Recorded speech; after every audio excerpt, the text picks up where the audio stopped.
आज आपण ही वनस्पती पाहत आहे, त्याचं नाव आहे मराठीमध्ये त्याला तरोटा आणि संस्कृतमध्ये चक्रमर्द असे म्हणतात.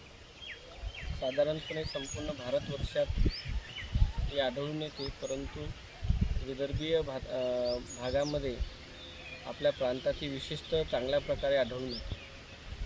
आज इथे आढळून आलेली चक्रमर्द वनस्पती ही उष्णवीर्याची असून याचा रस हा कटू आहे आणि त्यामुळे ही वात आणि कफ या दोषाचे शमन करते.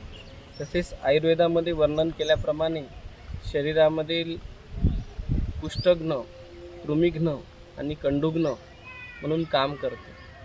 तसेच वात आणि कफ प्रकोप झाल्यामुळे होणारे विविध चर्मरोगांचा सुद्धा ही वनस्पती चांगल्या प्रकारे नाश करते.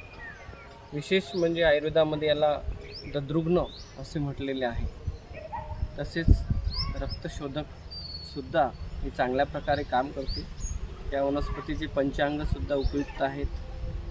याची भाजीच्या माध्यमातून सुद्धा आपण याचं सेवन करू शकतो.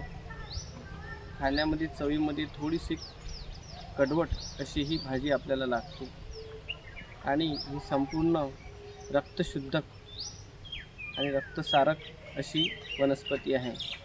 तर या चॅनलच्या माध्यमातून मी डॉक्टर राम नागे आयुर्वेद तज्ज्ञ आपणास सांगितू इच्छितो की संपूर्णपणे आपल्या भागामध्ये आढळून येणारे वनस्पती चक्रमर्द हिचे चांगल्या प्रकारे आपण दैनंदिन आहारामध्ये सेवन करावे आणि आपले आरोग्य अबाधित ठेवावे.